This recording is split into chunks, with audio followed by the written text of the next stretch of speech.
Em 2023, vimos nos meios de comunicação muitas matérias sobre denúncias ou casos de trabalhos análogos à escravidão.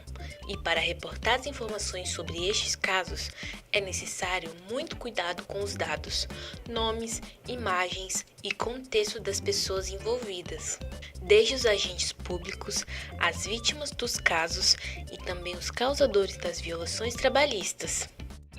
Este é um assunto delicado, mas que deve sempre ser debatido.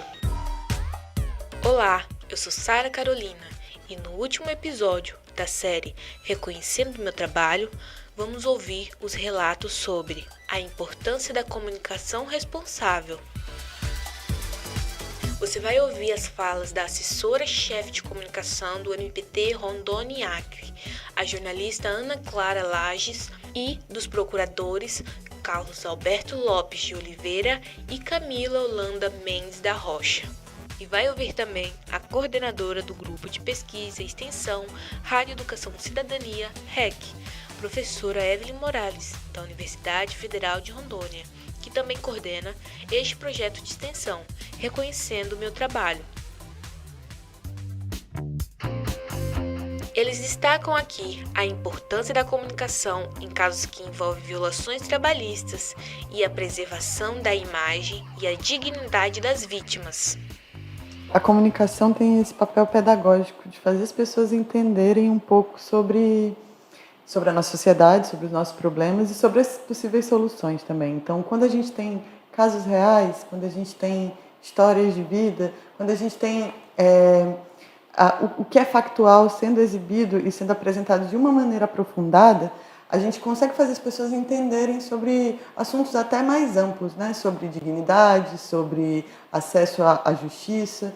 Então, eu acho que é papel dos comunicadores, mas de todo mundo, se informar bem, encontrar mecanismos e ferramentas para chegar às informações corretas sobre aqueles assuntos. A gente está imerso a um campo de muitas mentiras relacionadas a muitos temas. Então, eu acho que procurar, principalmente nos órgãos mais seguros, nos órgãos e instituições públicas, procurar veículos que tenham credibilidade e também fazer essa comunicação correta, porque somos todos também comunicadores, muitas vezes em nossas redes, repassando informações por WhatsApp. A gente fazendo essa apuração, a gente consegue construir canais de comunicação, né, entre nós, familiares, amigos, mas principalmente como jornalista, como comunicadora, a gente tem essa missão, né, de levar a informação correta que conduza também as pessoas a aprenderem melhor sobre si, né. Muito importante fazer essa divulgação. Acho que o aspecto central é que as leis e os direitos eles foram criados para pessoas, né?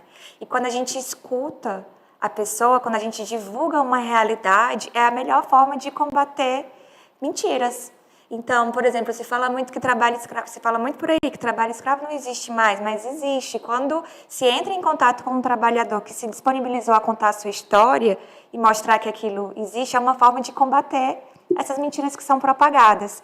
Vemos isso na prática de forma muito forte nos casos de trabalho doméstico, que após as histórias de trabalhadoras que foram resgatadas serem divulgadas na mídia, o número de denúncias aumentou e mais trabalhadores puderam ser resgatados por conta dessa forma de sensibilizar que é através de histórias reais, de casos concretos.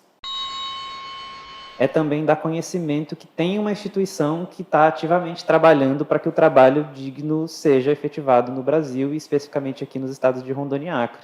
Apesar de todas as limitações, das expectativas legítimas que as pessoas têm nas entidades governamentais e que às vezes são descumpridas ou não atendem ao que os cidadãos e os trabalhadores mereceriam, mas para ficar claro que existe uma entidade que trabalha pela efetivação dos direitos trabalhistas nas relações de trabalho. Não só é possível você acionar um advogado para ter os seus direitos individualmente resguardados, mas tem também uma instituição que atua para que as empresas cumpram a legislação e os órgãos públicos também. Eu acho que isso é importante de ser dito, até para as pessoas entenderem o que cada pedaço desse ente que a gente chama de Estado faz, que às vezes é difícil de se entender, com vários nomes, até nomes parecidos, né? O MPT, o Ministério Público do Trabalho, parecido com o nome do Ministério do Trabalho, isso às vezes causa confusão. Então, acho que é para aumentar a consciência das pessoas sobre o que o Estado faz por elas. É porque a gente tem, dentro do MPT, inclusive com um processo de colaboração de outros jornalistas, foi criado um manual para jornalistas noticiarem a temática do trabalho escravo. Como preservar as vítimas, que são vítimas, né? A gente está falando de pessoas que não necessariamente querem ter suas vidas expostas, de como retratá-las também. Esse manual foi voltado, de fato, para a comunicação. Ele está disponível no nosso site, porque eu acho importante as pessoas, todas elas, saberem como falar sobre esse assunto. E muitas vezes essas publicações que não respeitam tanto a vítima quanto o tema, colocam em risco a própria fiscalização, colocam em risco a investigação que vai acontecer dali para frente.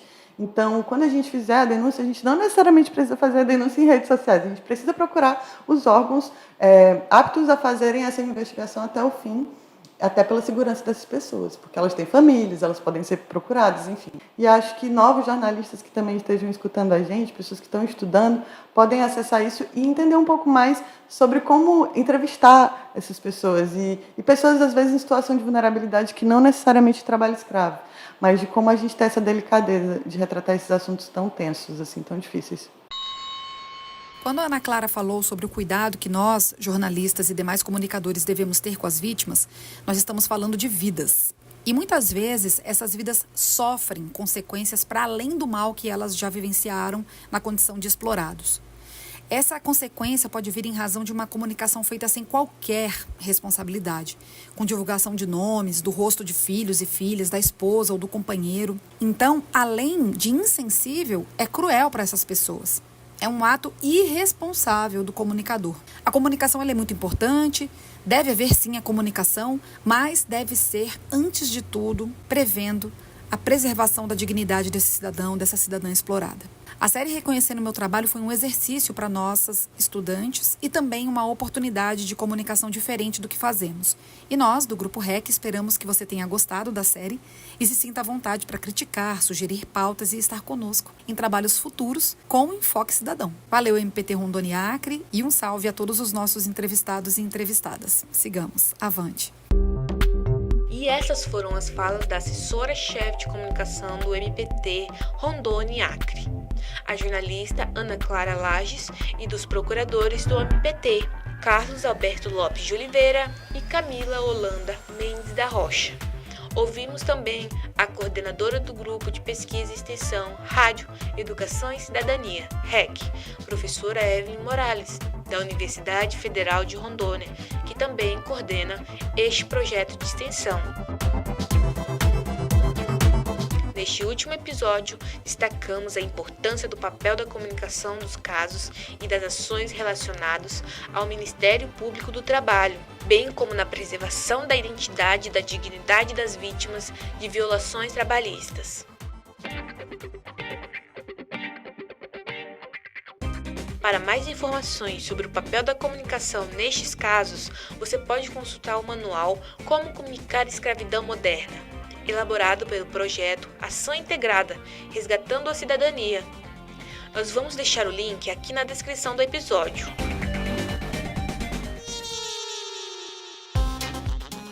Esse foi o Reconhecendo o Meu Trabalho, um projeto de extensão do Grupo Rádio, Educação e Cidadania, REC, em parceria com o Ministério Público do Trabalho, MPT, Rondônia e Acre.